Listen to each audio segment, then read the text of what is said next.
The country that told America to go to hell for 67 years just called and asked for help. Not through a middleman, not in secret.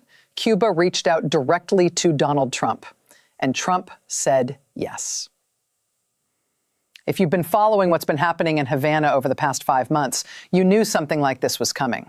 If you haven't, stay with me, because what just happened changes the map of the entire Western Hemisphere.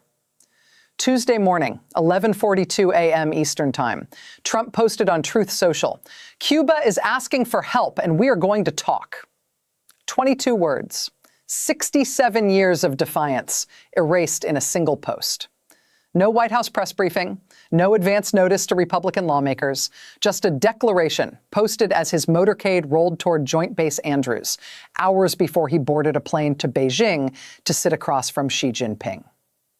That timing was not a coincidence. It was a message. And if you think those two events, Cuba and Beijing, were unconnected, keep watching, because the real strategy here is something most coverage completely missed. Hit the like button right now if you're already feeling the weight of this moment, because we're just getting started. Cuba did not make this call because the revolution changed its mind. It made this call because it ran out of everything else. Here's what the last 90 days looked like on the ground. Cuban oil imports collapsed 68% in the first quarter compared to last year. Russia had been delivering roughly 40,000 barrels per day through January. Then the U.S. Treasury sanctioned 3 Russian shipping companies and flagged 4 tankers. The shipments stopped entirely in March. Venezuela tried to fill the gap. Trump threatened to cut off all Venezuelan oil exports if even one more shipment reached Cuba. Maduro complied within 48 hours. Cuba's own domestic crude production averages 50,000 barrels per day. That number sounds workable until you understand it is not enough to run the island's refineries or keep the electrical grid alive. The regime burned through its strategic reserves between February and March. By April, those reserves were gone. Sources cited by Reuters reported Cuban officials told intermediaries the country was operating with fewer than 10 days of fuel at any given time. 10 days. That is not a strategic reserve. That is a countdown clock. And Cuba had been living on it for weeks. The national power grid collapsed twice in April. 11 million people lost electricity for a combined 72 hours. Hospitals ran on backup diesel generators. That diesel was not being resupplied. Food dependent on refrigeration rotted. Public transport was cut to emergency routes only. Economists tracking the island say the contraction is now worse than the special period of the 1990s. And here is the critical difference.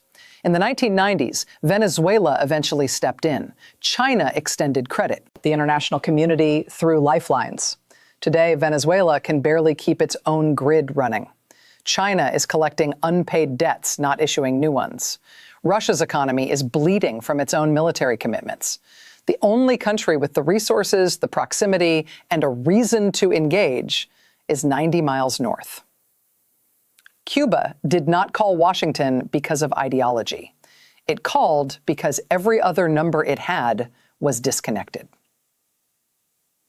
Share this with someone who thinks this is just another news cycle, because what happens next will affect every government in Latin America that ever took a Chinese loan or accepted a Russian military agreement. Now, here is the part that most outlets are not connecting.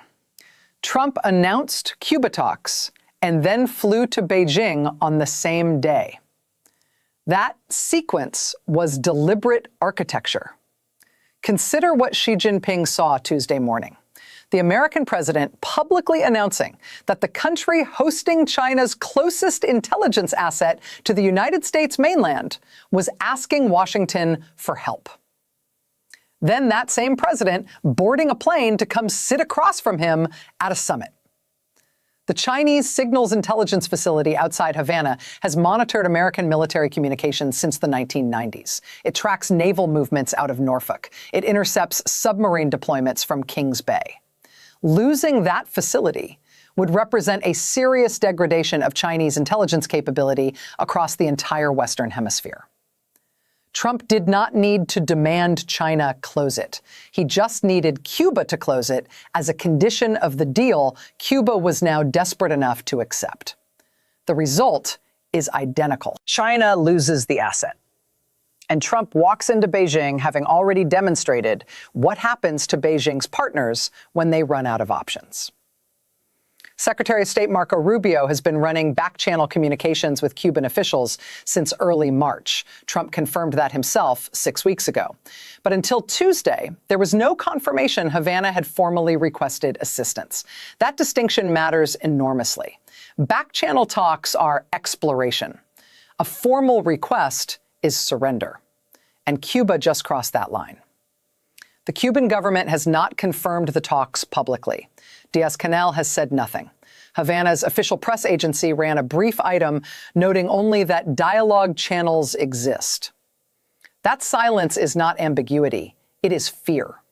Admitting publicly that the regime asked Washington for help is politically catastrophic in a system where anti-American defiance has been the founding mythology since 1959.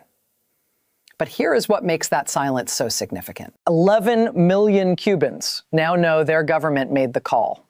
The myth that said we would rather collapse than ask has already been punctured. And myths, once punctured, do not heal. The State Department's conditions, as articulated by Rubio in a Senate Foreign Relations Committee hearing last month, are three. Cuba closes the Chinese signals intelligence facility outside Havana. Cuba ends all Russian military cooperation, intelligence sharing, cyber training programs, warship visits. Cuba allows independent political parties to operate legally. Washington is not offering fuel in exchange for port access or prisoner releases. It is offering survival in exchange for a complete strategic realignment. Cuba is asking for limited fuel deliveries and a partial lifting of financial sanctions on remittances. Cuban nationals abroad send an estimated $3 billion annually back to the island. That money currently faces strict Treasury restrictions. Restoring remittance flows would be the fastest cash injection available without formal sanctions relief. The gap between what Havana wants and what Washington is demanding is the gap between survival and transformation.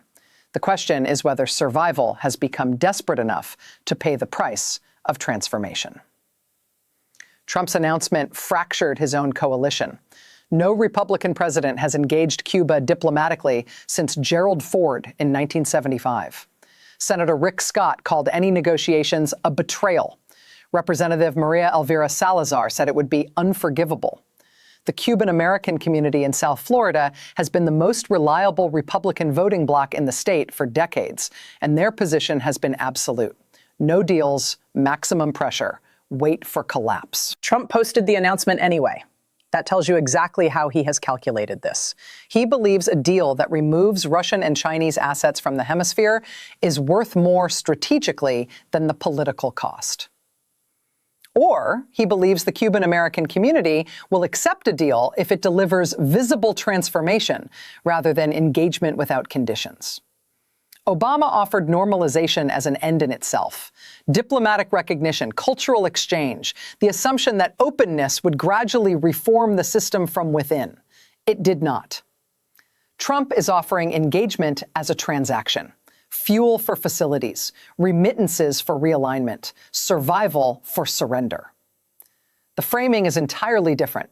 And the framing may be exactly what makes this sellable, where Obama's version was not. Rubio is the reason that sale is even possible. He is Cuban-American. His parents left the island. His political identity was built on Cuba policy. He is not endorsing this deal from the outside. He built it. If Rubio signs off publicly, the community has a path to yes. Here is where I want to be honest with you about what I expected and what actually happened.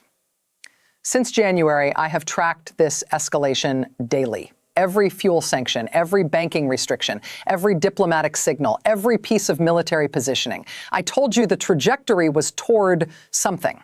I said I did not know what.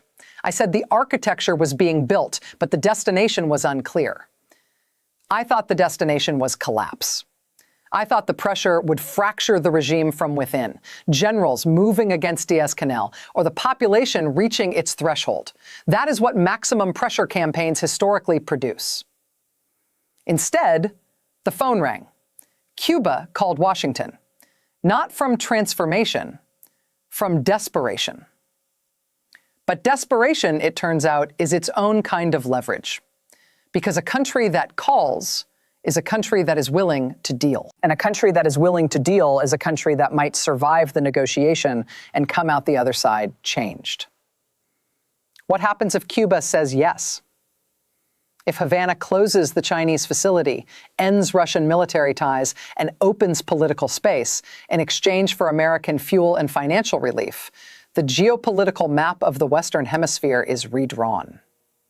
The Monroe Doctrine, functionally dormant for decades, is back in active operation. It signals to every government in Latin America that accepted Chinese infrastructure loans or Russian military partnerships that Washington is now willing to use energy dominance as a strategic weapon. Cut the fuel, wait for the call, name the price. That is not Obama-era engagement. It is not Reagan-era containment. It is something new, transactional realpolitik, backed by the single largest energy-producing nation on Earth. And Cuba, the country that resisted American pressure longer than any other in the modern era, just became the proof of concept, if it worked. Because the deal is not done. The call was made. The talks were announced. But between a phone call and a signed agreement lies every internal hardliner, every military general with something to lose, every Russian and Chinese interest that has spent decades building exactly what Washington is now demanding be dismantled. The phone rang. Someone answered. That is already historic. What happens next determines whether Tuesday was the beginning of the end of the Cuban Revolution or simply the end of its beginning. I have one question I want to leave with you, and I want your real answer in the comments. Can Cuba close the Chinese facility, end Russian cooperation, and allow independent political parties, and still function as a state? Or does accepting those terms hollow out the structure so completely that the regime collapses anyway, just on a different timeline and on America's terms? That question is not rhetorical. It is the question everything in this series was building toward. Tell me what you think below. If this analysis connected the dots for you in a way that other coverage did not, hit the like button. We track this story every single day, and the next development in these negotiations is already moving. If you are not subscribed yet and you want to be here when it breaks, now is the right time.